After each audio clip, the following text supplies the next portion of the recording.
Okay, have a good afternoon. How can you hear me? Can you see me? Can you hear me? Let's check the connection sound. Could you please send me a plus? Yes, it's perfectly okay. Oh, plus. Good, good. Okay, let's start. First of all, I apologize. I haven't published what I promised to give you, like some additional reading. I put it on the Canva, but I didn't push this button publish. I thought it was published automatically, but now you be able to see all the materials, including in English. So if after the lecture you would like to go into some details, feel free. So last week we spoke about bioethical issues, questions, which we try to solve by litigating cases. Last topic was about right to artificial insemination, right to conjugal meetings for prisoners and mostly for their relatives, their wives. Today we will speak about bioethical questions in the area of transplantation in Russia. And we will refer to some countries for comparison. Just to remind you that I'm a head of non-governmental organization Strategic Litigation Center. We do litigation within national courts, Russian courts, before the European Court of Human Rights. I'm going to use this abbreviation very often today. I call it ECHR. We work with the media, trying to send the message across so the media could translate these complicated legal issues into regular Russian language. And we also teach, and we have a special project called ECHR Navigator, where we teach even non-lawyers how to bring applications to the European Court of Human Rights in Strasbourg.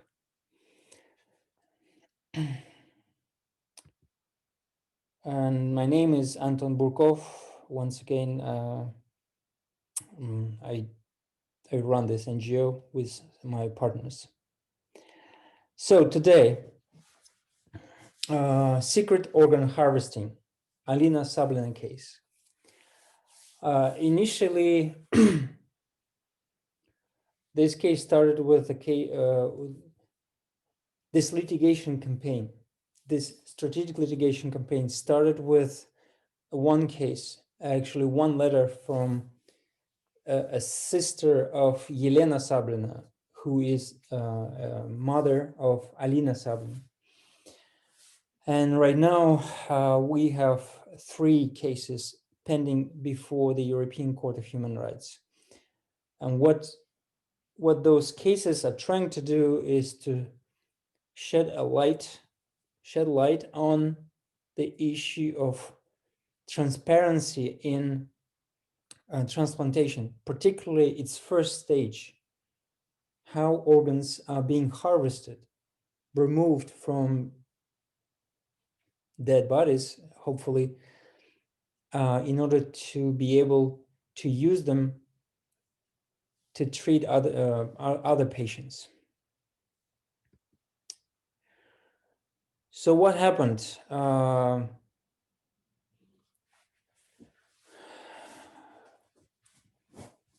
did we learn about this case?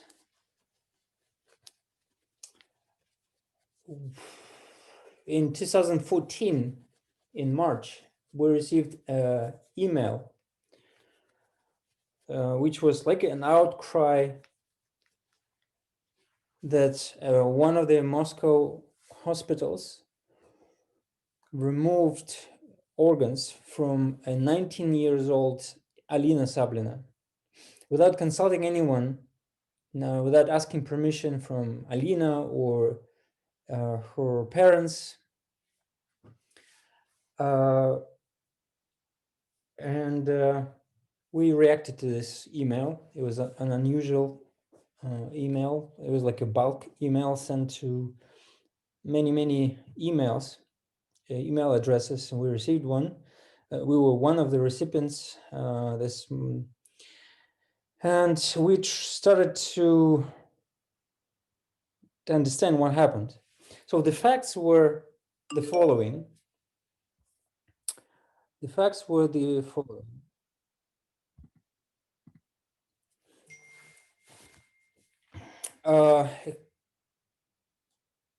6 years ago, in January 2014, Alina was hit by a car in Moscow. She was crossing a street on a pedestrian crossing, on the zebra crossing, and the car didn't see her and hit.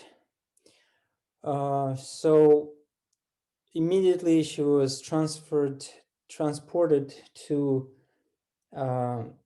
Moscow City Hospital #1, named, it's often called Pirogovka, named after a Russian doctor Pirogov. Anyway, she spent there 5 days in coma in an intensive care unit. Her parents arrived the next morning, the first flight to Moscow. Alina herself is from Yekaterinburg, but she studied in Moscow. Therefore, parents were far away. But anyway, they arrived almost immediately and spent with Alina next to the intensive care unit. Visited Alina. They were allowed to enter intensive care unit, and for 5 days. It lasted for 5 days.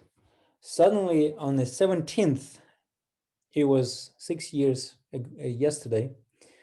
Alina was, Yelena Sablina, the mother of Alina, and her father were not allowed to enter the intensive care unit, this room where Alina was placed, without any explanation. All the 4 days before that, they were allowed to be there. They were allowed to touch Alina, to speak to her, spend time with her.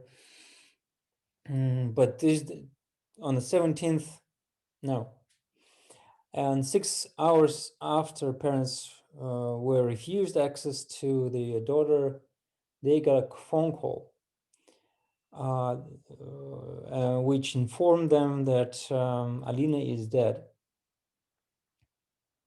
And it's just the interesting fact that the phone call came not from the hospital representative. The phone call came from a burial agent, which means that hospital actually sold information to a burial agent, which was quite profitable for an agent because the body has to be transported from Moscow to Yekaterinburg, and this is very costly. Well, anyway, we won't talk about this corruption thing in the burial business. We will speak about only organ harvesting. So later on, about a month and a half ago later, Yelena Sablina, the mother, was recognized as a victim of a criminal case instigated against the driver of this car which hit Alina. This is regular procedure. If the real victim is dead, the victim's close relatives could be appointed as victims. So, and according to this criminal procedure rules, victims has a right to get familiar with a criminal case, with materials. And when Yelena came to Moscow to sign some papers about her victim status, she asked for a criminal case. She started to go through it and found a forensic report which said that there are no 6 organs in the body. They were removed for transplantation. And that was a great, great shocking news for Alina's mother. I can tell she told me, she told all the mass media who interviewed her later on, what does it mean for a mother to learn that organs were removed from her dead child without any knowledge of her. She said, I feel that I buried Alina twice, once when I heard about Alina's death, and the second time when I learned that her organs were removed in secret.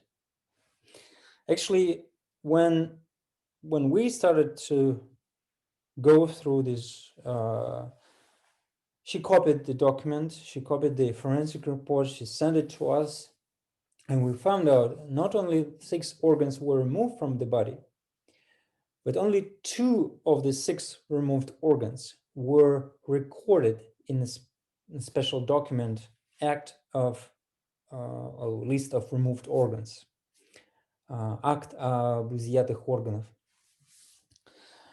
It's like the list who did the removal and what organs were removed. So it means that 4 organs just disappeared. And actually, by now, we don't have an answer where those organs went to. So Alina herself never expressed her consent. She was never asked if she consent to organ removal.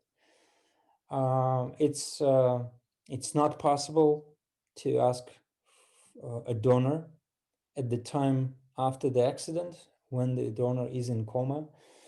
But for this, particularly for this reason, some legislations in some countries contain these provisions about preliminary list of donors.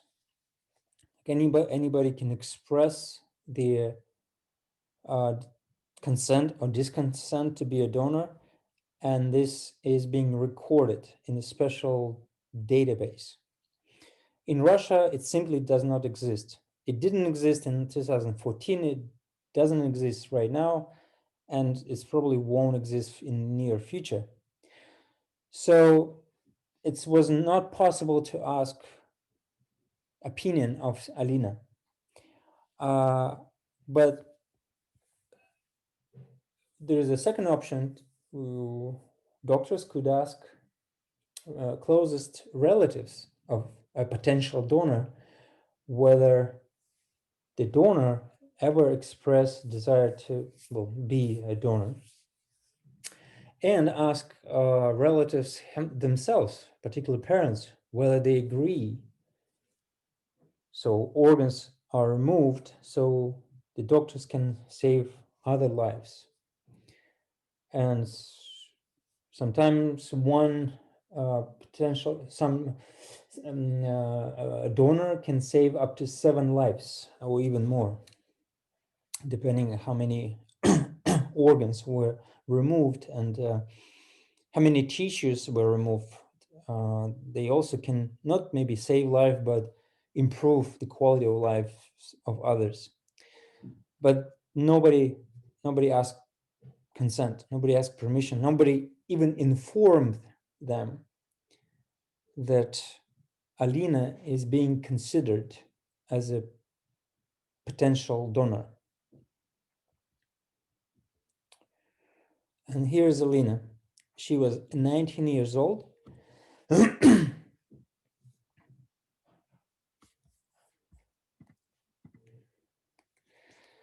question from Tuan. Sorry, I missed one part. If Alina wanted to donate her organs prior to the accident, she wouldn't be able to because there is no consent form in Russia. Yes, there's no there's no consent form. There is no procedure to record consent or disconsent. You asked if Alina wanted to donate her organs. She wouldn't be able to. Well, obviously, she was able to become a donor without her consent, because there is no database of organ donors, because nobody asked relatives, parents about donors' willingness to donate, and about opinion of relatives. So we received this letter with all these facts, and we started to investigate what happened. That's, of course, happened before we filed the first lawsuit. And as I think most of the Russians, I didn't know, our team didn't know about the existence of the law on transplantation of organs and tissues. It's 1992 law, and particularly it's Article 8, which is called presumed consent. I'm going to read it right now, and then I will put a stress on particular parts of this short sentence, short provision. The removal of organs from a corpse is not allowed, and here I will stress, if the healthcare institution at the time of removal was informed that this person during his life or his relatives stated the disagreement to removal of his or her organs after death. So you see, if we read this provision, we could see sort of a dead end, ловушка. Yeah, I don't know, it's in English. Or it's dead end for potential donors. The removal of organs is not allowed if the healthcare institution was informed. So here, healthcare institution, it has a passive role. It doesn't have to do anything. Somebody has to inform the healthcare institution. So in the situation of Alina Sablina, Yelena Sablina, according to this article, had to approach healthcare institution and inform that she is against organ removal, or she's for organ removal. She would wish those organs can save lives somebody else. But the healthcare institution doesn't have any obligation to inform Yelena Sablina or anybody else, close relatives of Alina, that Alina is being considered as a potential donor. So in this situation, it doesn't occur to anybody, to any close relatives, to parents, that something is planned to be done to the body, to the corpse of their daughter, and therefore they don't approach healthcare institution. Why for? Nobody knows what's happening. And this is how it works. Very simple. Just because of this provision, and the medical staff and the courts in Russia do interpret this article in their favor, in the favor of of transplant doctors. So what about this law in general? It's 3 pages long. Imagine this law rules very complicated issues. how organs are being removed. There are many participants, there are many subjects of this regulation. Donors, their parents, recipients, medical staff, transplant doctors, prosecutor, experts, medical experts, and only 3 pages long. So you see there is a passive role of medical staff. They don't have to do anything. You have to do everything, although you don't know anything about it, but you have to do it. You have to inform everybody about something you don't know. So there's no donors database. So it's not possible to express consent or disconsent preliminary before anything happens. There's no form of consent, like or the law says that medical institution has to be informed, but how? What kind of form? I mean, what does it mean to inform a medical institution? To approach a security guy, to approach the head of the institution, to approach the head of the intensive care unit, to do it orally, to do it in writing? Should be there any witnesses? Should it be notarized? Should it be done before? There's no answer to these questions. How would you do this? Yes, institution has to be approached and be informed about disconsent, but how to do it, nobody knows. I mean, the Constitutional Court of Russia knows, apparently. We will speak about it later, but I think they really just came up with this knowledge.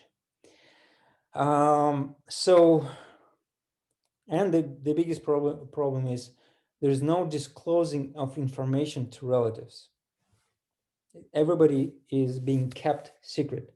No obligation to inform relatives.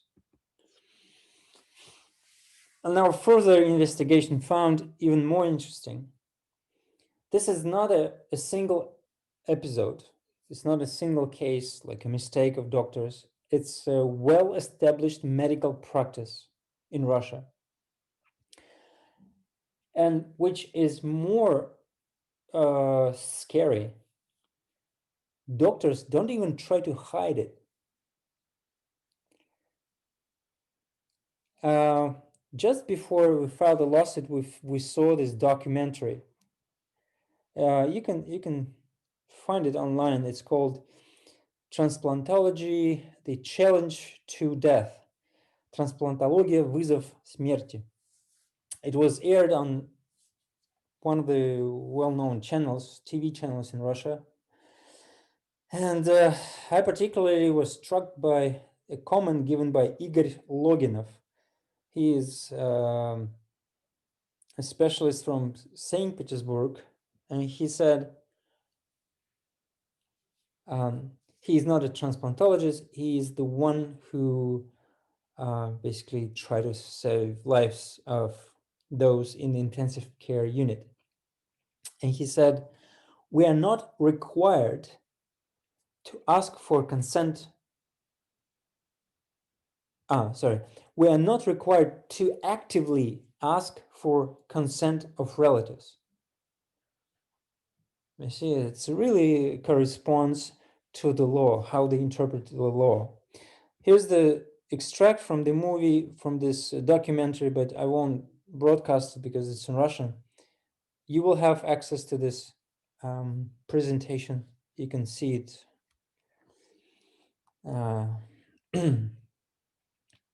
So I was struck by the publicity that they don't hide it.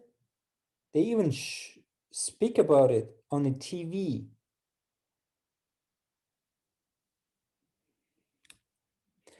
So of course there is no accountability for not asking consent. Some years ago, European, well, actually already 20 years ago, Council of Europe run some sort of a survey and asked member states, including Russia, whether anybody what is the situation with organ donation, with organ removal, and whether any doctors were prosecuted for violations in this area. And Russia replied that over the 2 decades of the existence of this law, there was no accountability. The problem is that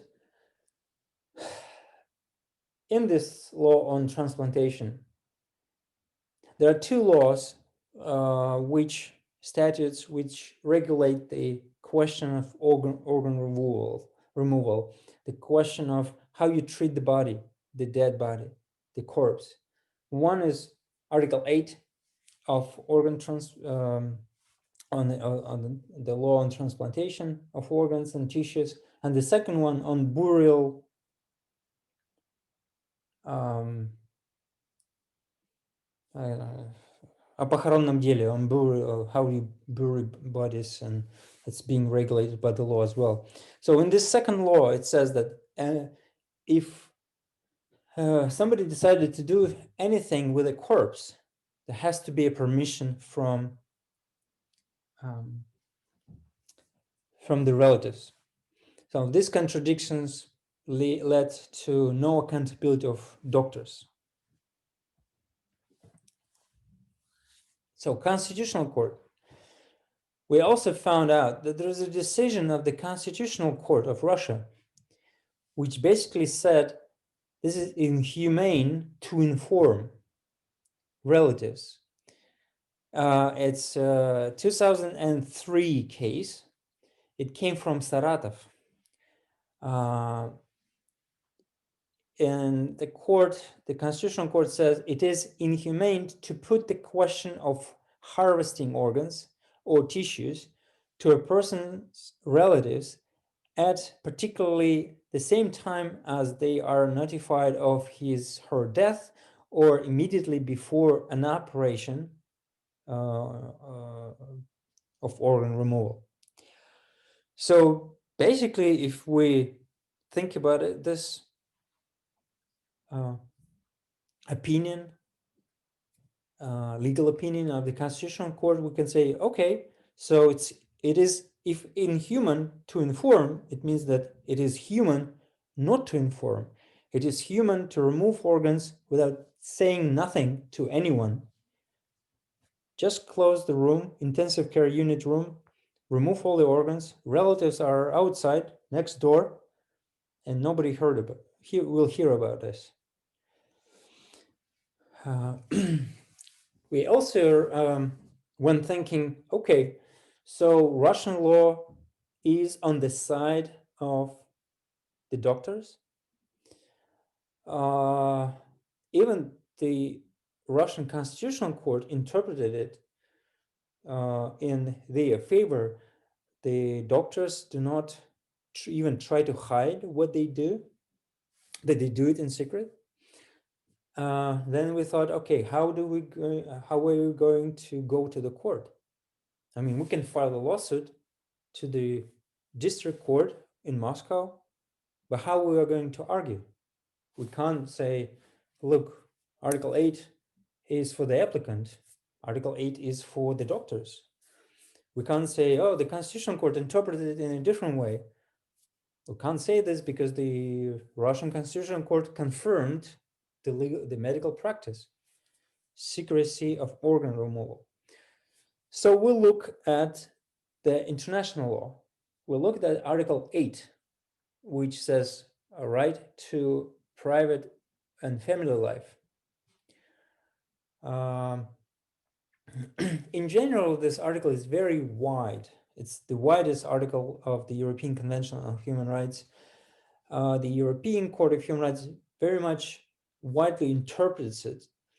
So privacy could concern, illegal search of your flat or of your car, or it can even cover the transplantation, the organ removal. Your organs is your private life. Your organs is your family life. So we looked at closer at Article 8 of the European Convention on Human Rights, and we found there a right to be asked for consent. Basically, well, you can read what it's on the slide, but I will say that we found so the European Convention, it's all about interpretation. It's all about case law of the European Court.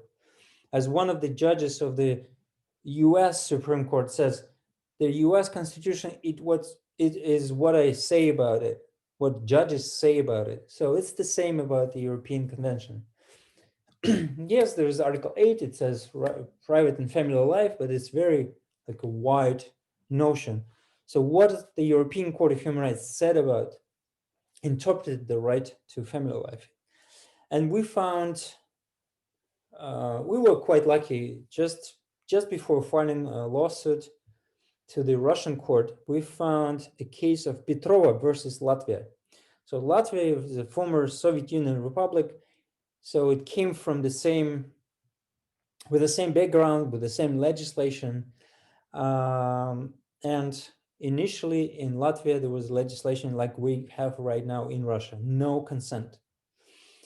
And we saw how the European Court of Human Rights considered this case.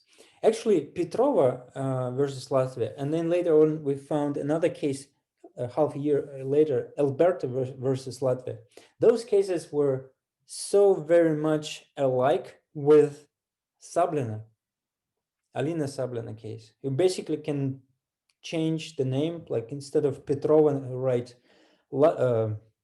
Sablina, and Latvia, you can change to Russia, and it's going to be the same case. So in Petrova, we found out that the European Court of Human Rights said, if you don't inform relatives, that's a violation of Article 8, right to private and family life. And in Alberta versus Latvia, which came up half a year later, the European Court of Human Rights went even further. It says, in human and degrading treatment, if doctors keep organ removal in secret, this is not just a violation of private life. It's actually a violation of Article 3. It is inhuman and degrading treatment. Remember what Alina's mother said. This secrecy hurt her so much that it can be compared to losing a child for the second time. And Article 3, it actually has a very strong title. It's called Prohibition of Torture. And inhuman and degrading treatment is like a lesser form of torture in legal terms. So that's what we discovered. And we decided to go to the court with these arguments. This is also a news, a recording of the news. You can later watch it, it's in Russian, about how we started the case.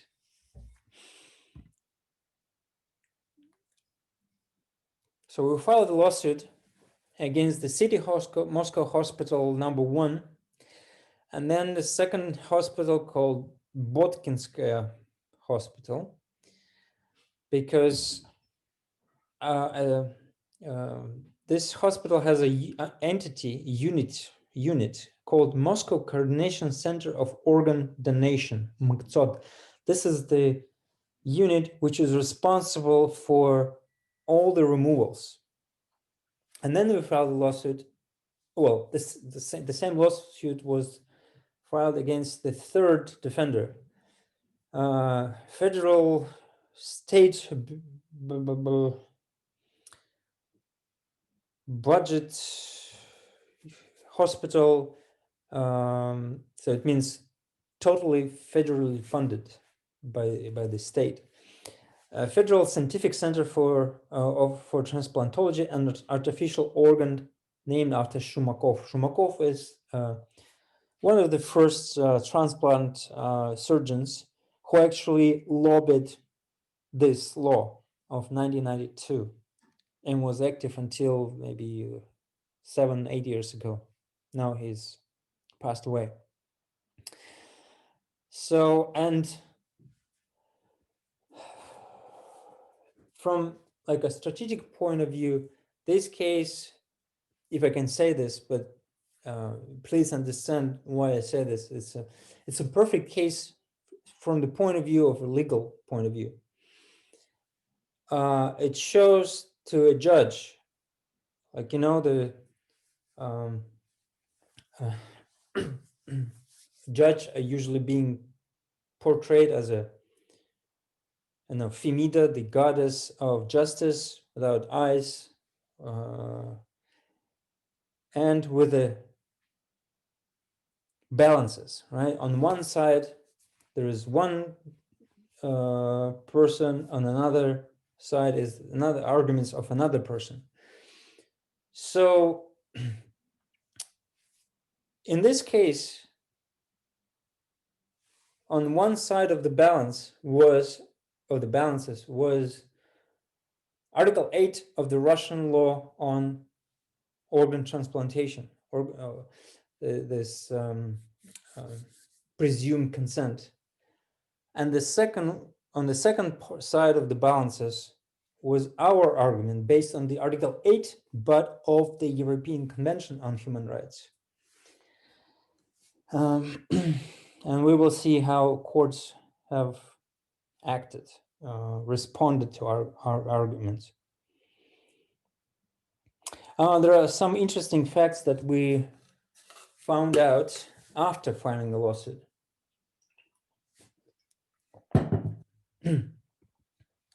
And again,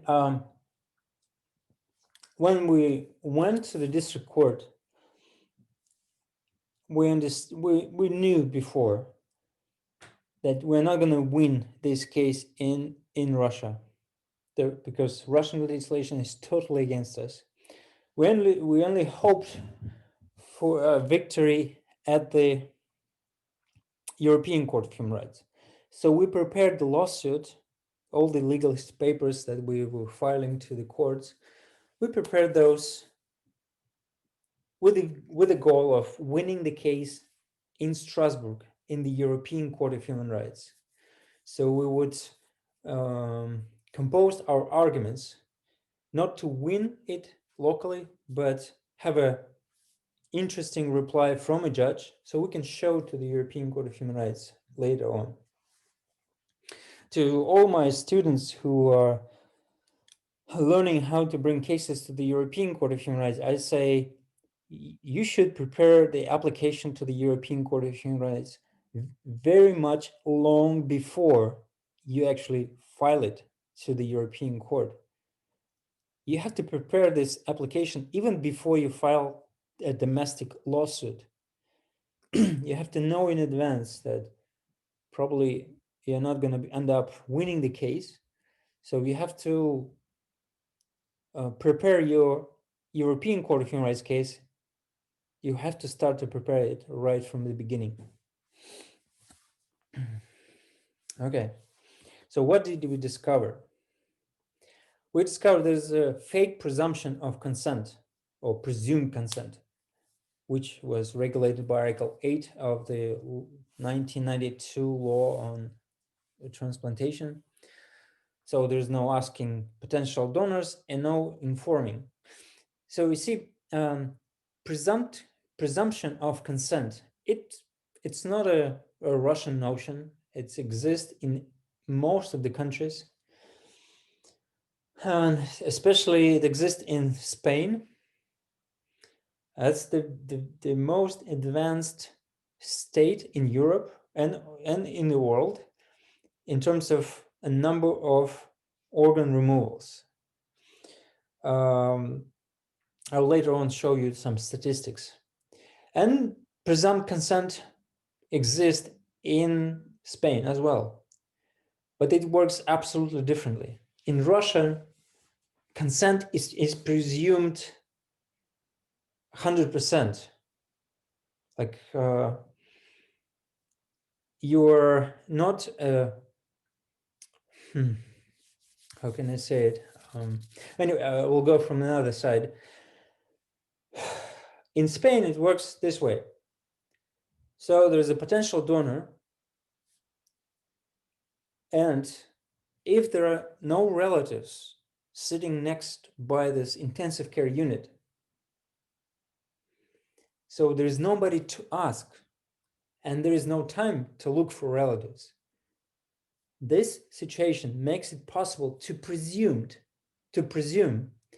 that this donor, this person who is about to die or already died, has a consent. You cannot ask him or her. So and there is no relatives. So what to do? You don't want to lose very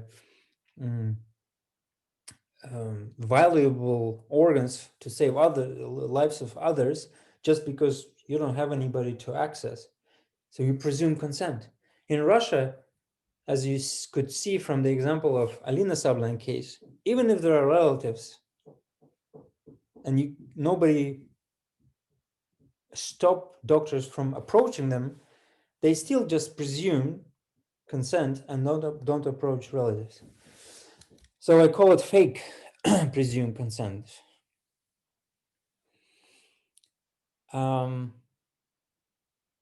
Harvesting and implanting. We also discovered that the heart of Alina Sablina was removed and then implanted into a recipient's body by the same institution, this Federal Scientific Center of Transplantology named after Shumakov.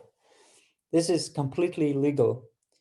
Hearts should be, any organs should be removed by a separate institution, this Moscow Bureau of Organ Transplantation, organ removal, and then should be passed to some institutions that are needed, which needed organs for implanting. We also discovered that some of the missing organs from Alina's Sablin body could be used for transplantation and for producing medicine. For example, so her 6 organs were heart and kidneys. Those were recorded. And then we have aorta and vena cava, and half of the lung, left lung. Sorry, I don't pronounce it properly, maybe. And for example, we discovered that aorta can be used in order to produce a very valuable, expensive medical medicine, collagen. All of us who are over 27 years old, our bodies stop producing collagen. So you need external income. So it's a very sad discovery. Okay, speaking about Spain, on the left slide, it's Russia. On the right slide is Spain. So you see in both countries, there is a presumed consent, but for some reason, and in Russia, presumed consent, it's much more favorable towards doctors. They don't have to bother about any permission. They just presume.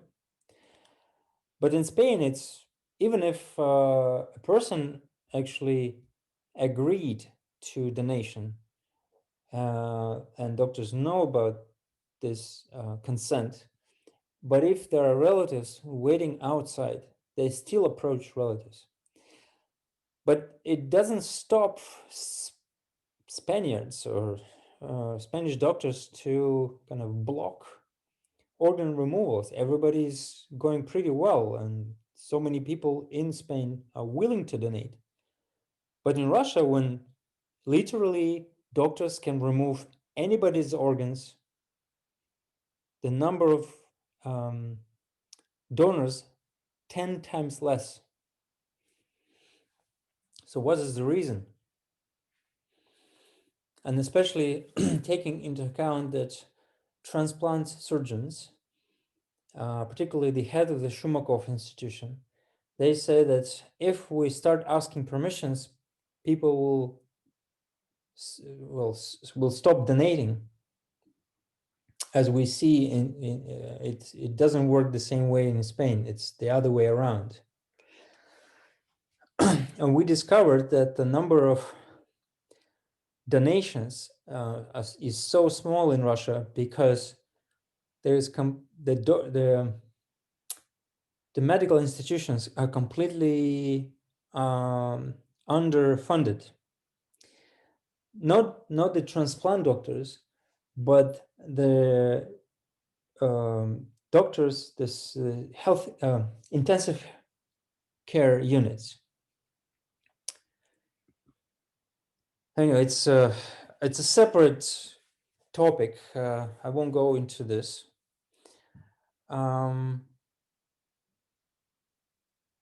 There's an interesting research conducted in 2013 by Levada Center. You definitely heard about this center. So they did it in two ways. There was a questionnaire, and the questionnaire was given to intensive care unit doctors and transplant surgeons. So both sides of those who participate in organ removal. And also they interviewed those doctors, not just like cold questions, yes or no, but the very complex interview.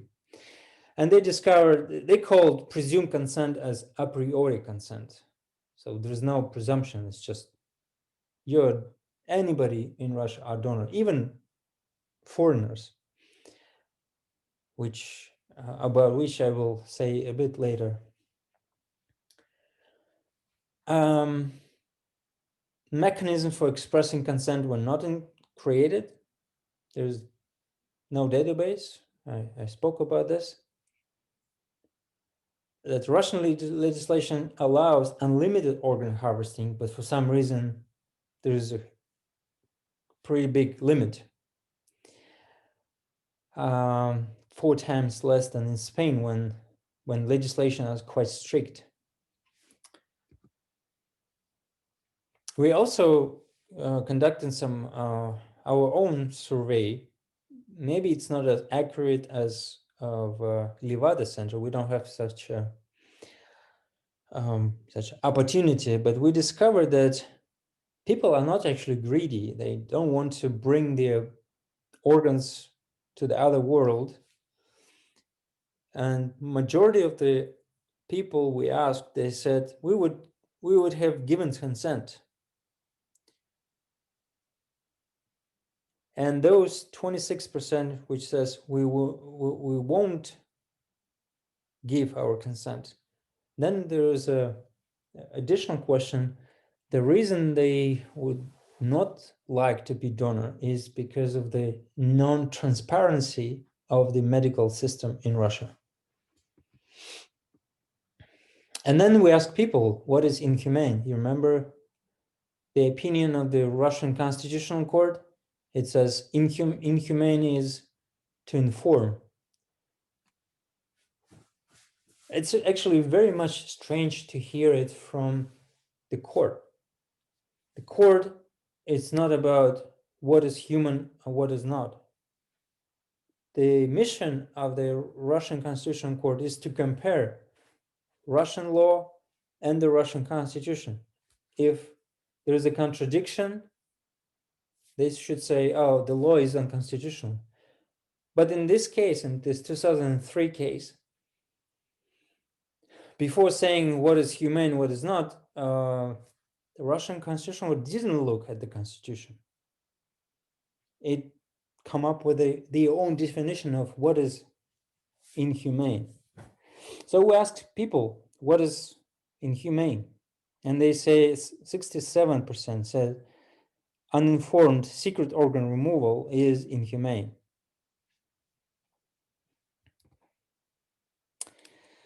So what did we do?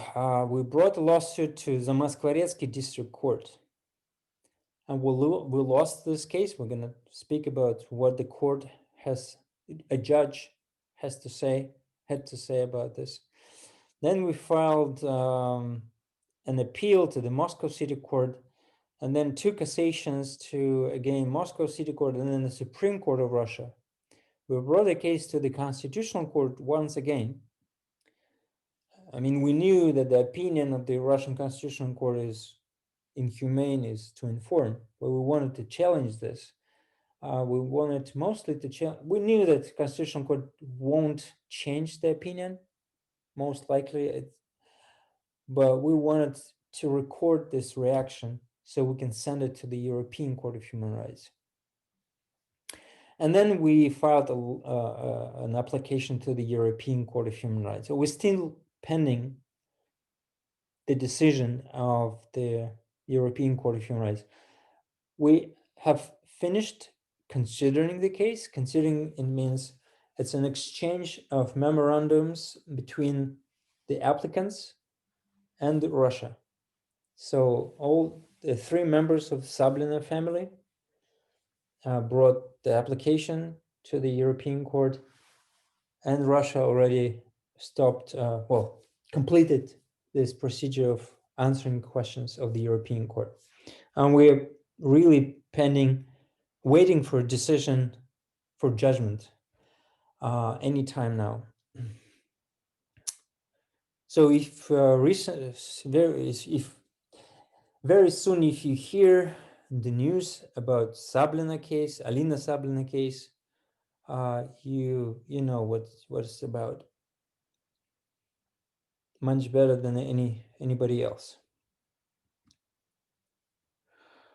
And again, as a strategic litigation case, we didn't have a goal of winning it in the district court. Our goal was first of all, to expose what's happening, because nobody knew about it. This case, 2003 case in the Constitutional Court, were not publicly discussed. Nobody knew about this case. So our goal was to bring this to the attention to anybody else. Our goal was to prepare an application to the European Court of Human Rights so we can discuss this even at the international level. And our goal was to win this case not in a court of law, but in a court of minds. Okay. So we also, during litigation, we found that doctors don't hide anything. They say, yes, when Alina Sablina came to our institution, intensive care unit, the next day I pick up the phone and call transplant surgeons. I inform transplantation institutions that we have a potential donor. But the doctor never approached relatives. They never approached mother and father who were waiting outside of the intensive care unit. You see, it's really like in this documentary I mentioned before. They don't hide, that they don't inform anybody about plans for organ removal.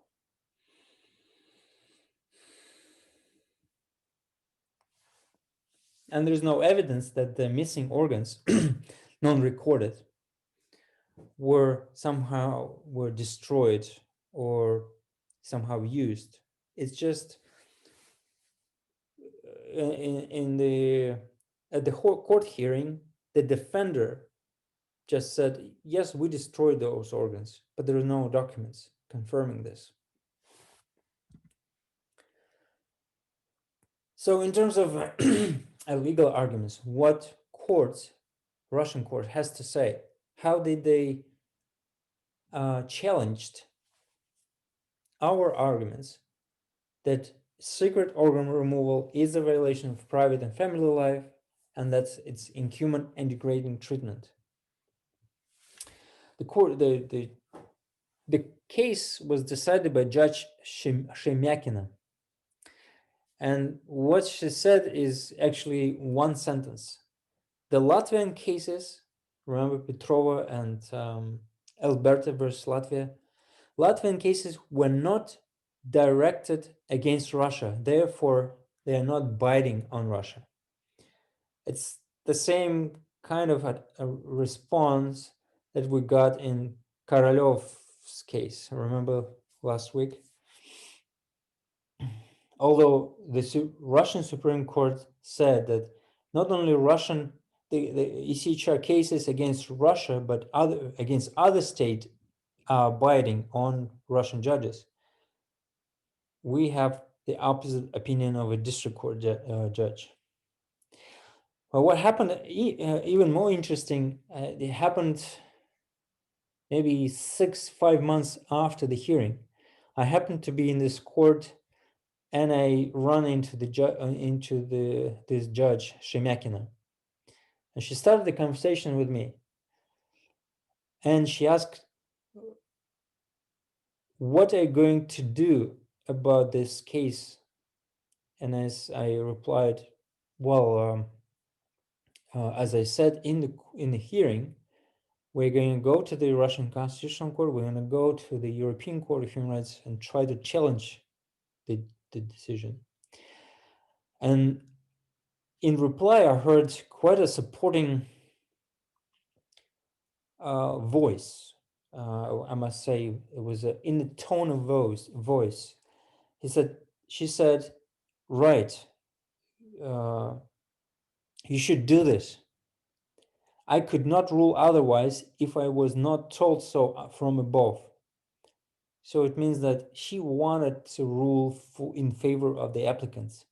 She just couldn't do this because she knew what the Constitutional Court said before. Moscow City Court Appeal Court said judgment of the ECHR was issued in regard to a different state, therefore no legal obligation of Russia. Again, it's completely illegal argument because the Supreme Court says otherwise. Moscow City Court, first cassation repeated it, and then Supreme Court, the court which actually said that the Latvian cases could be applicable. And the Supreme Court just said arguments of the cassation that legal positions from Latvian cases were not taken into account cannot serve as a basis for quashing the judgment. Because it's only binded by positions against Russia. The Supreme Court judge forgot about the following provision that cases against other states has to be also respected. It's 14 hours. So Russian constitutional courts were more interesting. In addition to saying that Latvian cases are not applicable, which is also very strange to hear from the Constitutional Court, because if you look at the other cases of the Constitutional Court, very often Constitutional Court applies cases against other states but Russia. Why in this case they decided not to do it without giving any explanation? They said not applicable, but why?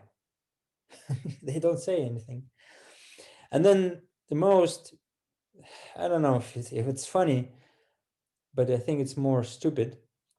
They said Alina Sablina could have expressed her disconsent at notary office. How can Alina Sablina, being in coma, go to the notary office?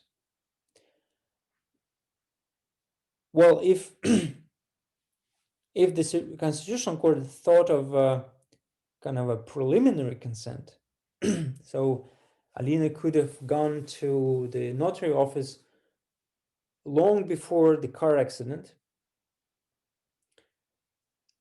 Okay, maybe a good idea, but unlike the Constitutional Court, our team called some notary offices, and we asked, could you notarize our disconsent for organ removal? And all of the notary offices, representatives of the notary offices, replied, well, we don't know how to do this. Nobody approached us. We don't know the form. And at the end they said, okay, well, you please come up and we will think about something. But even if they will notarize a person's disconsent for organ donation,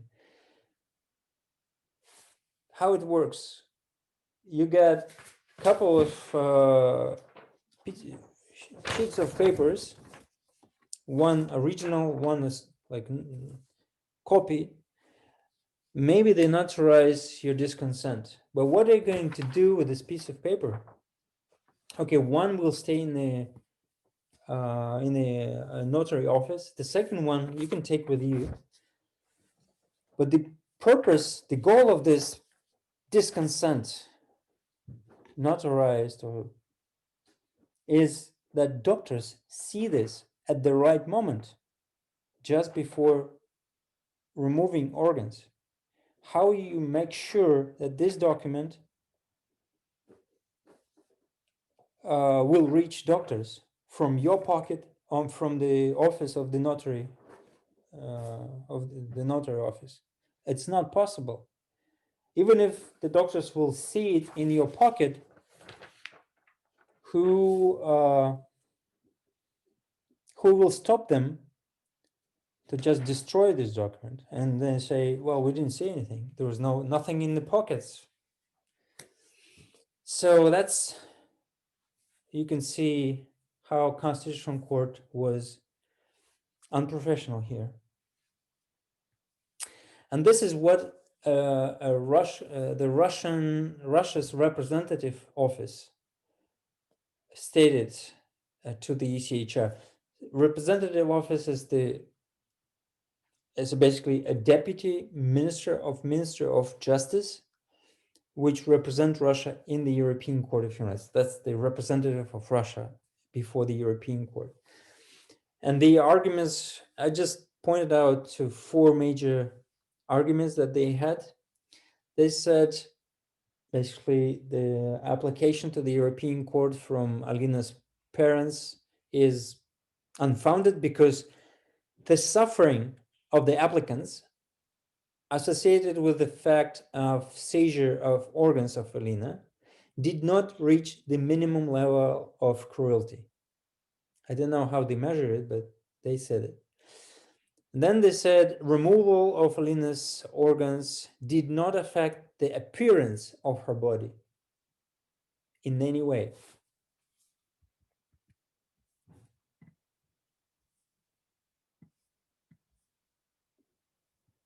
The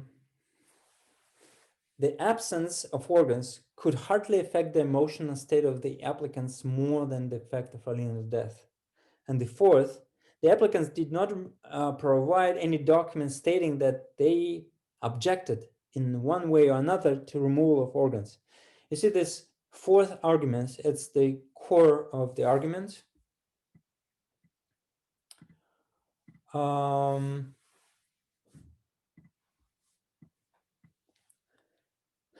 The state continued to say that we don't have to do anything. The doctors don't have to do anything. That's the parents of the victim has to approach doctors and inform. Although they can't do this because they don't know anything what's happening.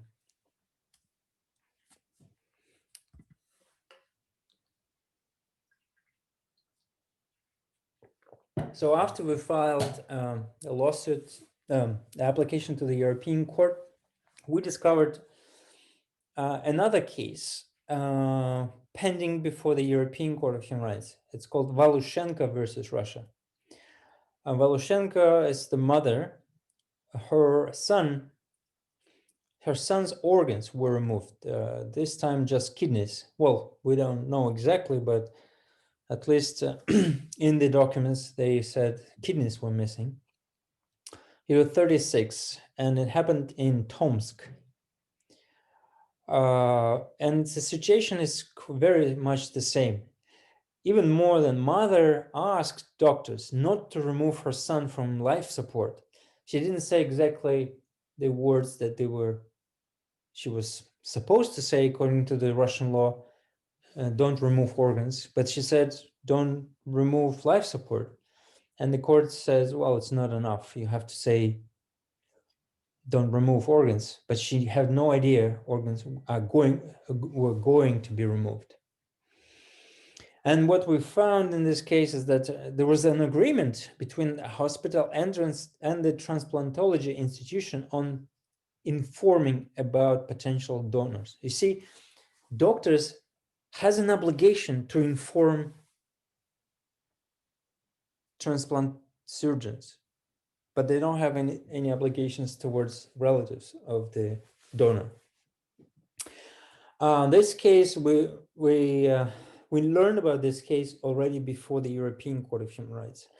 And we were quite lucky to learn about this case because Galina Voloshenko is quite old now. She's 85 now. And she had some kind of a lawyer which failed to inform Galina about a start of a procedure of the consideration of this case by the European Court of Human Rights. So she didn't know about it. She didn't reply to the court. And the European Court of Human Rights was about to close the case because they didn't hear from the applicant. And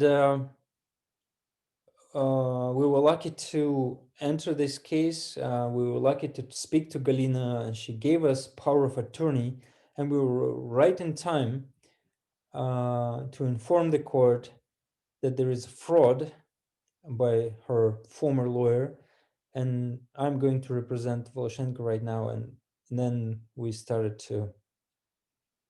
And there was an interesting thing. Just before my representative, my lawyer, was about to call Galina Voloshenko in Tomsk to come to pick up a power of attorney signed, somebody called Galina Voloshenko through a domophone and presented themselves that they are coming on behalf of me. There were two guys to pick up a power of attorney. But my representative, my lawyer, was a woman. And therefore, Galina Voloshenko was alerted, like, oh, what's going on? She called me right away and I said, no, it's not anybody sent by me. It's a fraud. Don't open the door. Don't give them any documents. Wait for my representative, who is a woman. Her name is this and this. Basically, it says that our phone calls were overheard before. But anyway, this case is still pending before the European Court of Human Rights. And the third case is Mardari versus Russia. This is a foreigner. He is from Moldova. He worked in Moscow. There was a car accident, the same situation as with Alina. No consent, organs removed, one is missing. and we filed a case.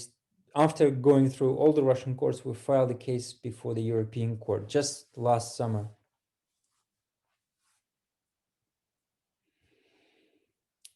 Mhm.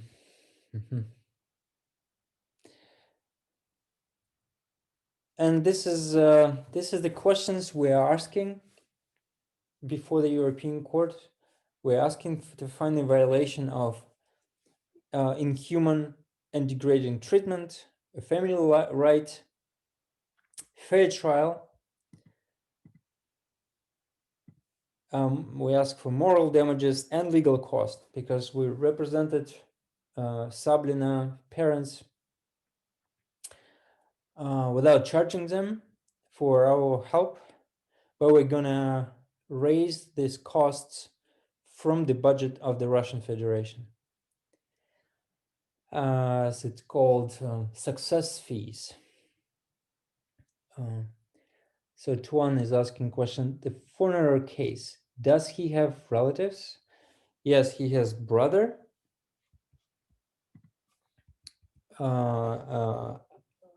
Oleg. He has a mother. Basically, there are three applicants bringing case to Russia, to the European Court of Human Rights, and they are the victims of this case, of this inhuman treatment.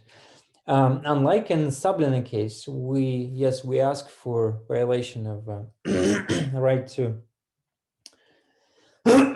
be free from torture, inhuman and degrading treatment, right to family life, private life. There are some issues of fair trial.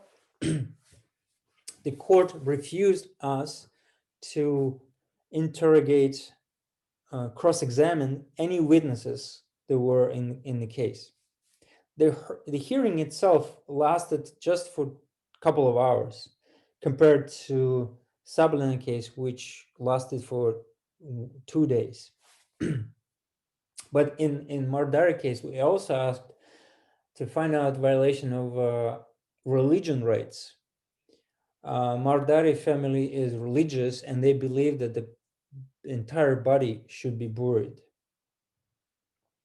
And the second additional issue that we put before the European Court, we asked judges of the European Court to find out violation of Article 1, Protocol 1, which is a property right.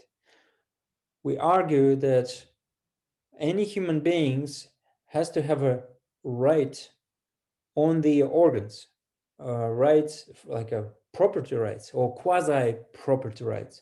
It doesn't mean that we all could trade our organs, but it means that a person is the only one who is responsible for addressing the question what to do with the organs after death. Tuan, and the relatives are by his side when he died, right? No, I don't know. Well, they were next, like with Sablina case. The relatives were not at the place of the car accident, but they were at the hospital all 5 days, and they spoke to the doctors twice a day. Doctors would say that about the health condition of Pavel Mardari, but the doctor never said anything about potentially removing organs from Pavel. Exactly the same situation as with Sablina. And actually, and again, 5-6 days lasted this. We only have 3 cases, right? It's very little compared to a number of removals happening every year in Russia. But the reason for such a small number of cases, can you guess what is the reason? Why can't we find more victims and file lawsuits, not 3 or once a year, but maybe 10, 100 a year? What stops us from this? Can you write a comment? Can you speak to the microphone? Why? No one knows. Exactly, Daria. This is right. Because the organs were removed in secret. It is very rare that people actually find out. But first of all, from the body, you can't see from the body that something happens because those people who are donors, they usually go through the car accident and there are scars on the body, the operation is going on, and actually nobody shows the body to the relatives before the forensic expert look at the body. So when forensic expert look at the body, it doesn't just look at the body, it actually operates the body. So there are scars. So after this operation, you can't really say the scars are because organs were removed or because the forensic expert worked on the body. So usually what happens, relatives bury bodies without knowing that they buried the body without any organs. But one doctor spoke about it publicly on TV. How can it be that so few people know? Well, he spoke that they don't have to ask for consent. So how many people actually watch this TV program? Did you watch it before I mention it? Probably not. So why didn't you know? Because you didn't watch this film. Even if you watch this film documentary, it doesn't mean that you actually get a point. I mean, it's somehow complicated. Yes, okay, they don't have to ask for permission for actively ask for permission, but what does it mean actively? Maybe they still have to ask for permission, like.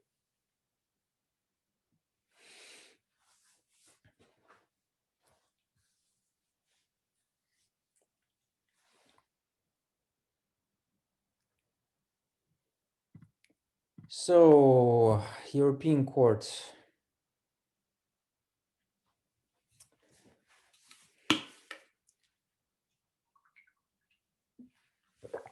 Actually, I started to be disappointed with the European Court now because the cases of Sablina and a case of Valushenko was finished. The consideration was finished in 2017, and we're still pending for judgment. I don't know why it takes so long. Latvian cases were considered quite faster. So what morals issues we put before the European Court of Human Rights? What kind of consent exists in Russia? Is it presumed? Is it fake? Is it a priori? Is it implied consent? We also said that this is common medical practice. It's just the case of Alina Sablina. Well, two more, Valushenko, Mardari, but this is a common medical practice. It happens every day. Organs are not recorded. They're missing. And we also said that the national courts support secret organ harvesting, particularly the judgment of the Russian Constitutional Court. They basically said secret organ harvesting is fine. It's according to the Constitution.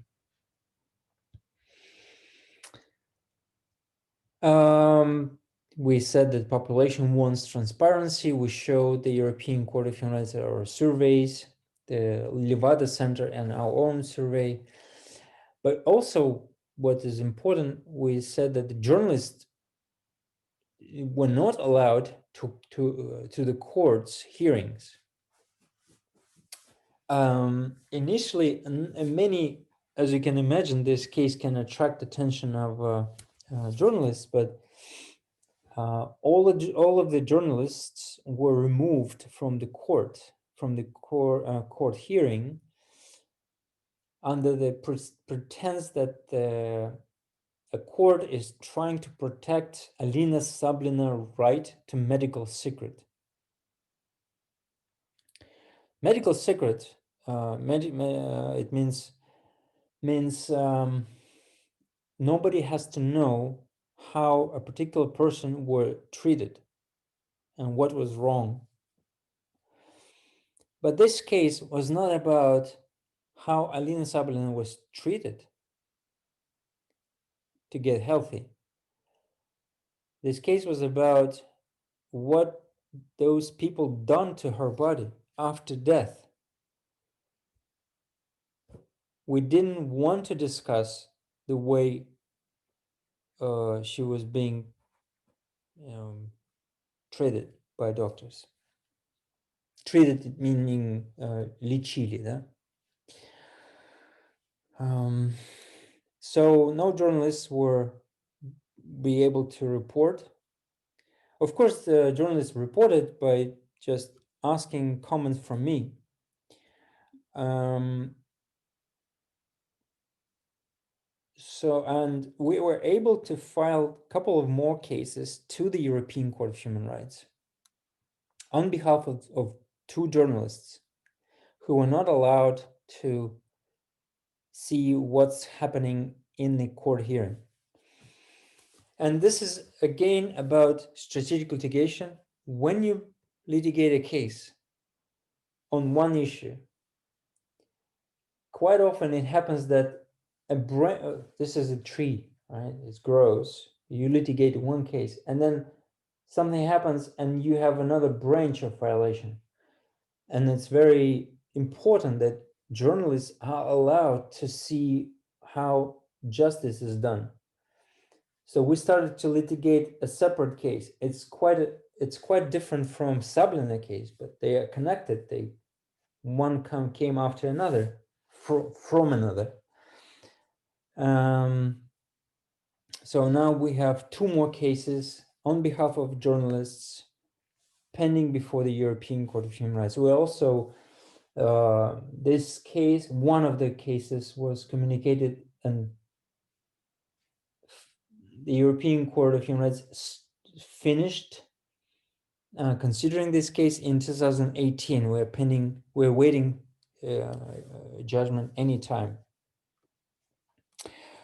Here's my little bit of interactive elements. If you would like to vote, what do you think of Russian organ harvesting system? So today you learn about it. Well, maybe one-sided. Of course, if transplant surgeon would give you a lecture, you will hear absolutely different story. How they save lives, how great they are. Well, they are, but here's the secret part of it. So if you want to vote, you can use your phone and scan this QR code.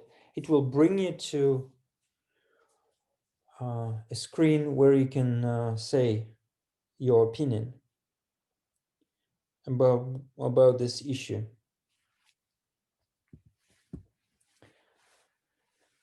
And then we will see the results later on. I have a link.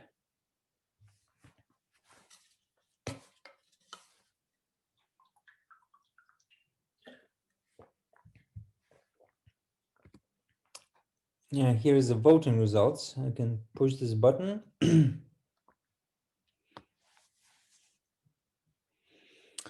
And we have this, so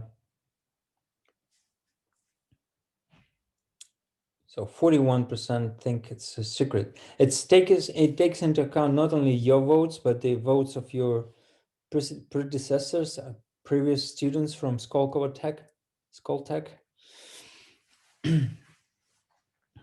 I see some 1/4 of the audience still thinks that this is it's human to secretly remove organs.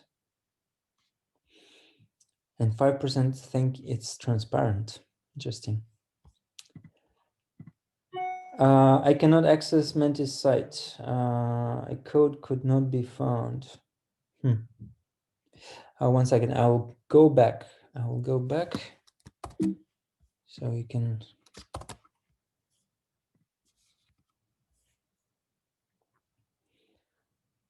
If you go menti.com and the code is 665873.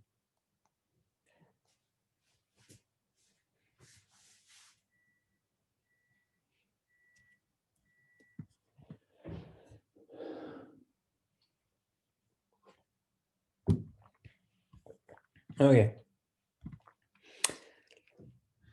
I also wanted to ask your associations.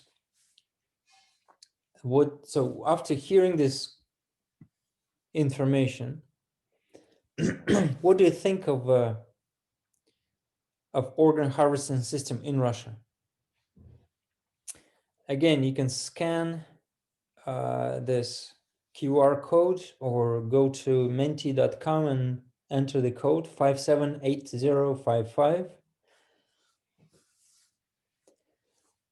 and write any words you think of when thinking about organ harvesting system. Human, inhuman, black, white, I don't know, red, good, bad, great, awful, whatever you think about it. And then we'll see the cloud of these words, of your associations.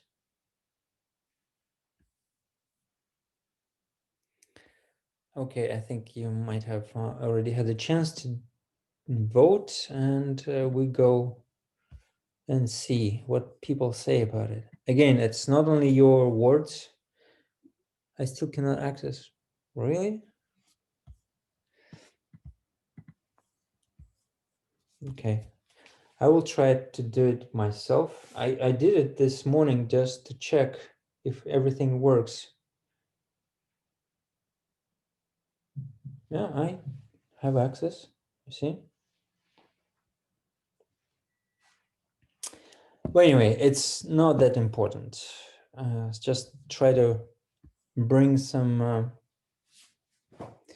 Yes, QR is working. Okay. Try the QR. You should use your phone camera on a regular mode, like photo, not portrait or anything else. No video, but just photo. It's not working on video or portrait.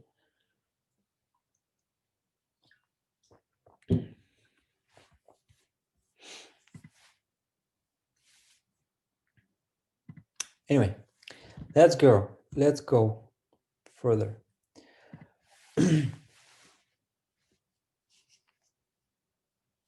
I suggest we start a discussion if we want.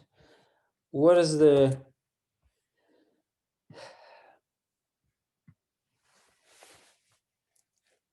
medical institution does not have to inform a parents, close relatives of plans for organ removal. So basically, what do you think about this situation where doctors do not have to inform parents? Do you agree that it's good? It helps to save more lives. So it's better to keep it secret, so relatives do not have a chance to disconsent, to express disconsent, to disagree with organ removal. So if they do it, probably 7 or 6 organs, or at least 2, as in the case of Alina Sablina, will not receive her heart, her kidneys, or two kidneys, 2 potential recipients. Or maybe you disagree. You say it turns into severe moral sufferings for relatives. What do you think? I disagree. Uh-huh.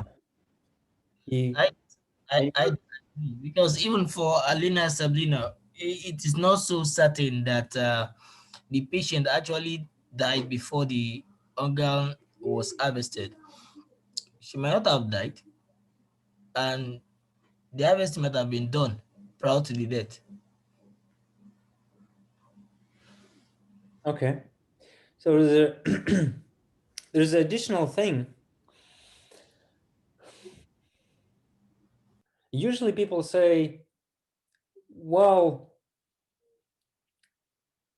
I don't want to keep my organs after I'm dead, so let somebody else use it. But people very rarely think about some other things, like where is the guarantee that Alina Sablina was treated enough to save her life? No evidence, no guarantee. Yeah.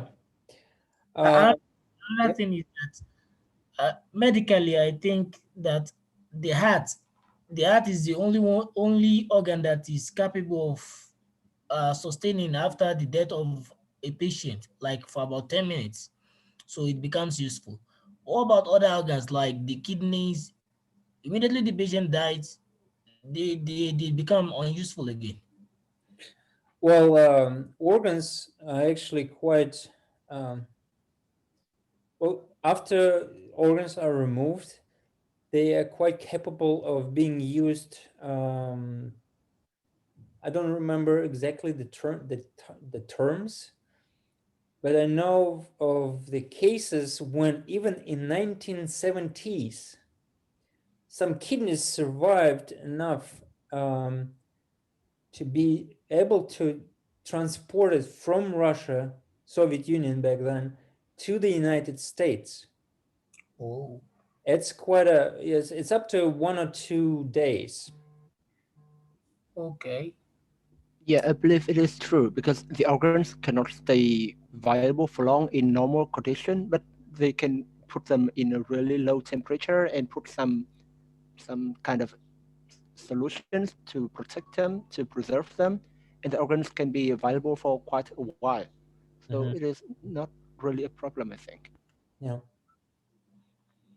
You know, the Harvard Medical School come up with the definition of brain death. You know, all the removals are happening not after the actual death of the body, but about after death. So what is brain death? Brain death is very subjective notion. I don't remember exactly details, medical person can tell you, but in general, I think it's a 15 questions, the list of 15 questions, which 3 doctors independently shall address.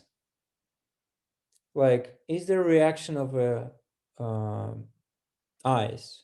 Is there a reaction of a tissue? Like if you use a needle, if the body gives any reaction. And they do this, and then all these 15 answers are being combined. It's called Glasgow test. And if a number of points gathered less than, let's say 15, a particular number, they say the person is dead.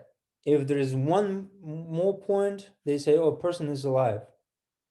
It's completely, it's not like now in this pandemic, people, before entering any institution, you, they take a temperature from you, right? This is very objective. You're 36 and 0.6 degrees. Nobody can say you're 37 because this special equipment shows that you are 36 and 6, you're healthy. There is no such a equipment to say you're dead or brain dead or your life.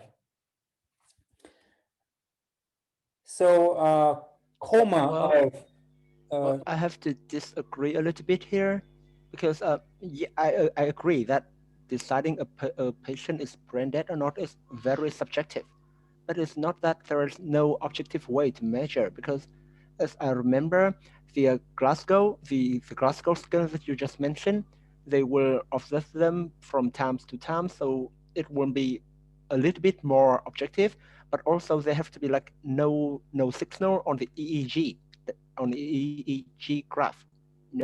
It's kind of like it measures the electrical signals in the brain, and I think it is a bit more objective.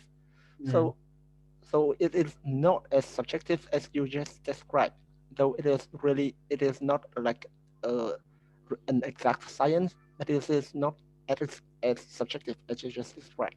Okay. That's my point. Good, thank you. And it's good that you just you disagreed just before I was going to continue and ask and said something else. You see, all these 3 cases that we have in our possession, all the patients were in the intensive care unit for 5 days.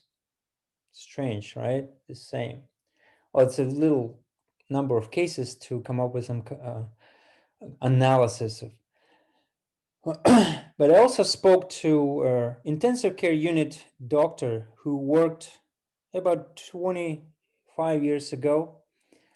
And he said that in his practice, he had a number of cases where people were in coma for a month and then later recovered and became a normal person, completely healthy. A month. And we see cases only for 5 days. Why don't they wait longer? Why don't they say why they come up with this conclusion that the person is brain dead? That may be said to be because even it can be assumed that the medical professionals or the centers can decide on their own whether to keep the patient alive or to assure that the patient dies along the way just for their own purpose of transplanting the organs into another patient. Because in as much as the law does not go against transplant secretly, so it simply means that they can take some decision on their own, like, oh, we want to favor so patient. Let us just move this organ from the patient that is in coma to the patient that we want to transplant to, that is to the recipient. So some decision can just come from the medical centers like that and without anybody knowing. So, and that may bounce back on the patient in coma, for instance, like Alina now, who may not have been treated probably, who may not have been treated well, and for 5 days, lying in coma probably by just car accident may not result into her death. Who knows? It may just be some kind of their decision not to treat the patient and allow her to suffer more, then transplant into the favorable patient of theirs, and that is it. That's what I thought. Because with no law going against the medical transplant secretly, it simply means that people can decide to take decision on their own, in as much as they are medical professionals. Right. All right. Anybody else has any opinion about this? Oh, more issues I prepared for you. Do we have property right on our organs? Does secrecy violate religious rights? Yes, I think another problem with this secrecy is what happening after organ harvesting. So, for example, I would not mind to donate my organs if I knew that they would be somehow distributed fairly. But maybe the secrecy that the Russian government trying to keep is because these organs are actually goes to some, I don't know, the richest people or to some politics, and if they would remove this secrecy, they would also had to report how they distribute these organs, and maybe it's not desirable for them. Thank you. I don't know who spoke, didn't. Anyway, this is a good point, and the transplantology itself, it's quite a secret thing. Everything is secret here. Who was the donor is secret from recipient. Who was a recipient is secret from relatives of the donor. Who removed organs is secret. Who transplanted organs is secret. Everything is secret for us, but they know everything, of course. We don't know how many, like, what is the social picture of recipients. In conferences, the head of the Shumakov Center, he always bring a happy recipient, a very regular person, a young woman or man who survived, who underwent a major organ transplantation. But they never say what is the statistics, how many, for example, deputies of the State Duma received organs. How many chinovniks, state servants received organs, or how many people with a higher income received organs? We don't know. What I hear from even journalists that for example, the cost of being number one in the waiting list is $50,000 US. Hmm? There are some prices when you can search online, and yeah, there's a lot of corruption there. At least what I hear. I can't prove it, unfortunately, or maybe luckily for me.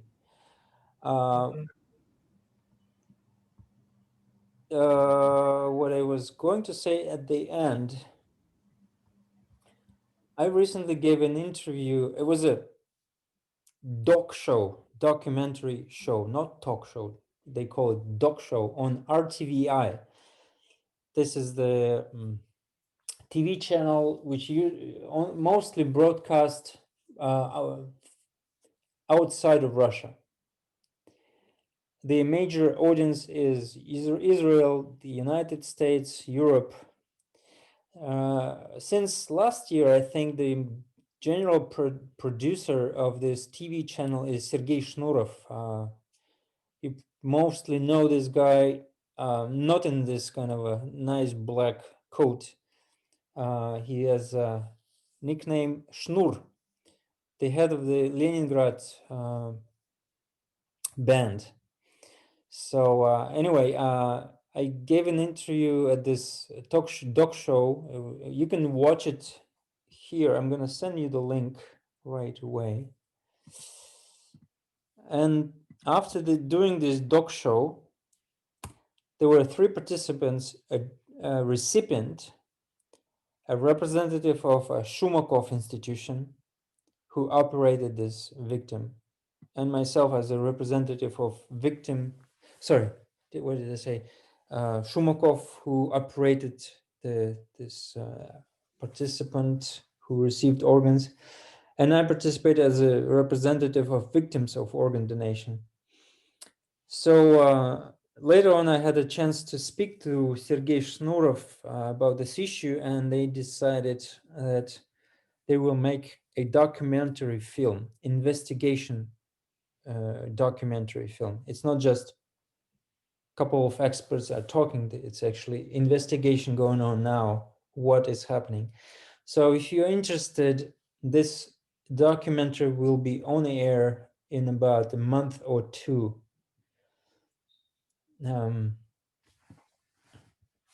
I don't know how you can learn if it's on air, but just maybe follow this YouTube channel of RTVI. But I just wanted to let you know that it's going to be a very serious film. And what I also prepared for you, most of the documents which I shared with you is on this Canva system. You can access it now. Sorry, I didn't publish it a week ago. But there's another book. Unfortunately, it's only in Russian. This «Как принести права человека домой». You can find some interesting stories in this book if you can scan this QR code. I'm going to put it in your Canva system as well, but just in case, I wanted to give it to you right now. And there is one text in English, Russia and the European Court of Human Rights. It's a book, and I contributed a chapter to this book on Alina Sablina case and on Korolyov's case. It's all in English. It's on your Canva system. You can download this PDF file. It's not boring reading, although it's for a legal book. It's written as a story. So feel free to check it when you have time. Okay, so I thank you. If you have any questions, please. No. Here are my contacts. If you will have a questions later on, please feel free to contact me. Okay.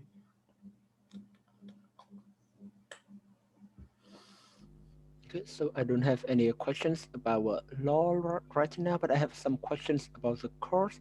Like, do we have to submit any kind of assignment or any task to do? No, just it's important for me was that you listen, you ask questions, and you know about the system. Yeah.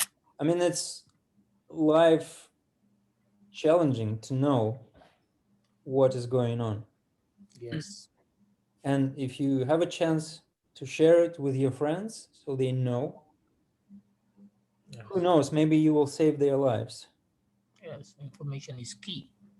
Yeah. I'll just put in the system that you attended both lectures, and that's all I require. Okay. Okay, if you don't have any more questions, I'm wishing you all the best in 2021. One. Good luck with your exams, get your degree, and remember that whatever you do, your education never stops with the school. It's Yeah. Thank you. continuous. Bye-bye. Thank you for your lecture. Yeah. Bye. Thank you very much. Bye. Bye-bye.